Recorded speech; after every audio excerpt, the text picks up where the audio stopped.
Hey everybody, and welcome back. Today we're going to look at the General Lando Calrissian figure from the new vintage collection. This one is on pegs right now, and you should have a pretty good chance of finding it. I don't think this one's particularly rare. Let's go ahead and start with the packaging.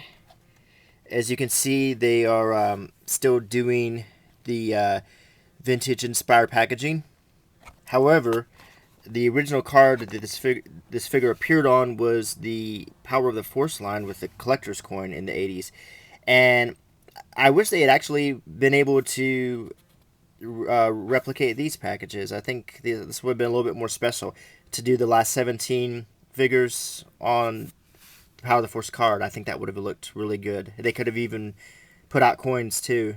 They put out coins pretty recently, as you probably know, like this. So it's very similar to what the old coin looked like. On the bottom, we have some pictures of the other figures in the line.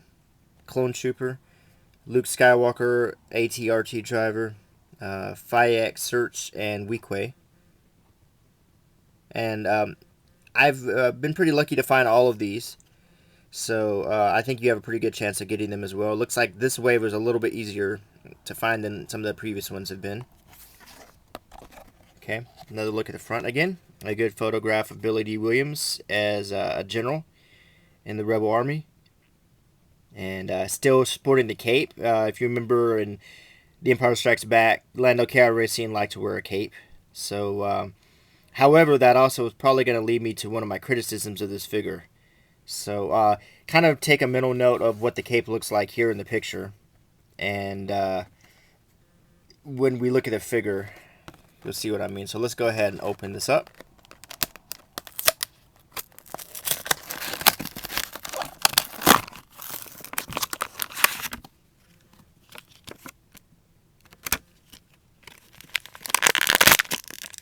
Okay, he's not rubber banded in, so he just pops right out. Okay, let's take a look at this figure. Face sculpt wise, I think they did a pretty good job at capturing Billy Dee Williams. Let's go ahead and do some comparisons here.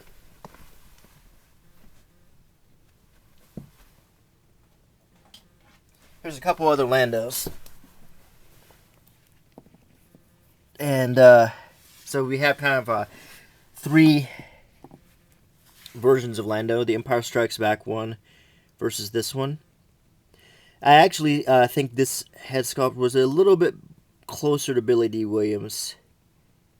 That's just my opinion. And then this Lando in Smuggler's Disguise. I think this one's a little bit better than that one. Okay. Now, back to this figure. He does have a ball jointed neck. Let's go ahead and remove the cape.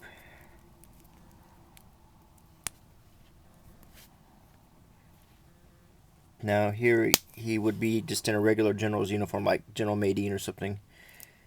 So we can actually look at the details of the figure a little bit better. He has his wrist comm link that you can see in the picture here.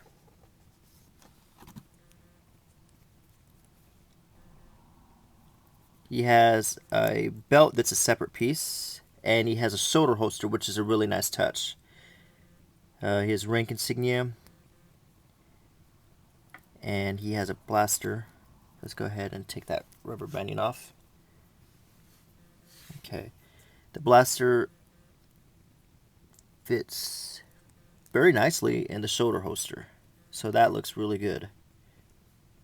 I actually prefer him without the cape on, to tell you the truth. Let's finish articulation up here. He has some, you see how that's sort of recessed in there, where the ball hinge goes? I'm not too big on that either. It looks a little bit weird. Not so much on this side, but on this side it's recessed in a lot. I don't know, it makes him look kind of unnatural the way he holds his arms now. He has the ball hinged elbows, swivel wrists,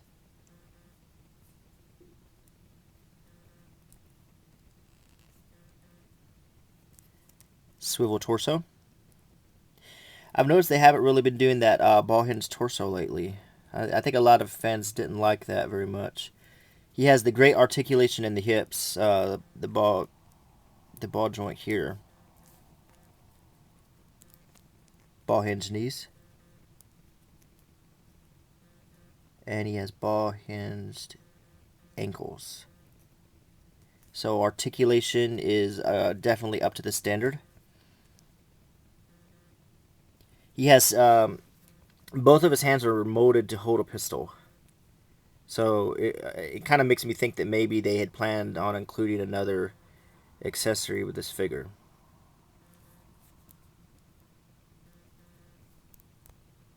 Now let's look at this cape, which I'm not a real big fan of. Mostly what I don't like about it is this strap right here, because in the picture he had a chain, and as we've seen with the Darth Vader, we know that that Hasbro has the ability to make something similar to that. And I think that I wish they had just went ahead and done that with this Lando. It would have made it much better, because this strap just looks silly in my opinion. The cape looks unfinished or hastily done. I just definitely don't like it. I think it's definitely the biggest weakness of this figure. But I think it loses some moto nodes for that. Other than that, the figure, in my opinion, is great. It's a great figure. It's just the cape. Just don't like that. But if you see it on the pegs, I will go ahead and get it. I don't think this one's going to be a peg warmer. But you never know. It's hard to tell. It's hard to tell which ones end up being peg warmers or not these days. But I would definitely get this figure, and I think he'd be a fantastic addition to your collection. So I hope you enjoyed this review. Until next time, bye.